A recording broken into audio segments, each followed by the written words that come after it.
দিন দিন সবাই যেমন মুটিয়ে যাচ্ছি, তো রাতের খাবারে ভাতের পরিবর্তে বানিয়ে নিতে পারেন এরকমই মজাদার একটা ভেজিটেবল স্যুপ।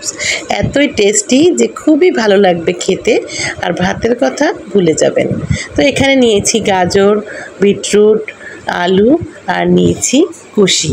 আপনারা এখানে যে কোনো সবজি নিতে পারেন, আমার ঘরে এগুলো ছিল তো আমি এগুলো দিয়ে বানিয়েছি। তো যার যেরকম পছন্দ, যে যেটা পছন্দ করেন সেই ভেজিটেবলটা দিয়েই কিন্তু এটা রান্না করা যাবে, কোনো সমস্যা নেই।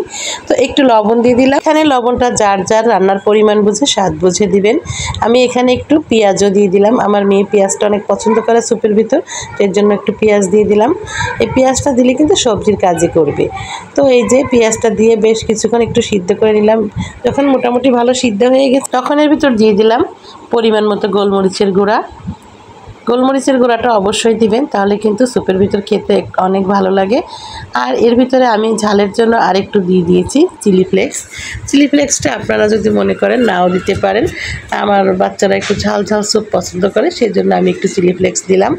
এই যে চিলি ফ্লেক্সটা দিয়ে খুব ভালোভাবে নেড়ে চেড়ে এটাকে একটু সিদ্ধ করতে দেবো, কারণ 2 মিনিট পর এটার ভিতরে আমি ডিম ভেঙে দিব একটা। এই যে ডিমটা দেওয়ার সাথে সাথেই কিন্তু এটা নাড়াচাড়া দিতে হবে, তা নাহলে কিন্তু ডিমটা জমে যেতে পারে। এই জন্য আমি সাথে সাথে একটু নাড়াচাড়া দিয়ে, দেখেন ডিমগুলো কিন্তু একদম গুঁড়ি গুঁড়ি হয়ে গেছে, খুব সুন্দরভাবে মিশে গেছে সবজির সাথে। কালারটাও কিন্তু খুব সুন্দর এসেছে, আসলে বিটরুটের কারণে এরকম কালার এসেছে। দিয়ে দিলাম একটু আদা পাউডার।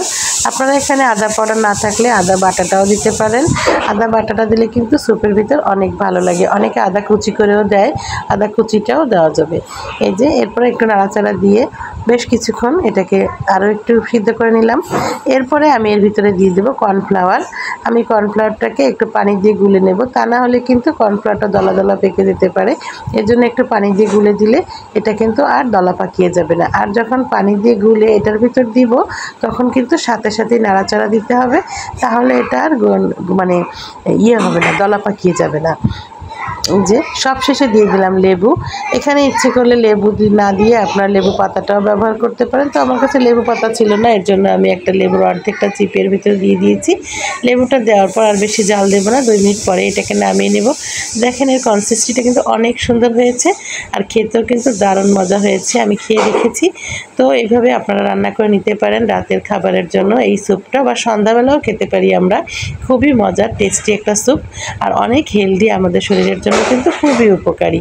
তো এভাবে বানিয়ে নিলে কিন্তু পরিবারের সবাই মিলে একসাথে খুব মজা করে খাওয়া যাবে। তো বন্ধুরা, আমার রেসিপিটা আপনাদের কাছে কেমন লাগলো অবশ্যই কমেন্টসে জানাবেন।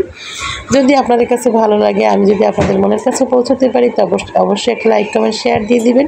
সবাই ভালো থাকবেন, সুস্থ থাকবেন, দেখা হবে অন্য কোনো রেসিপি নিয়ে। টাটা, আসসালামু আলাইকুম।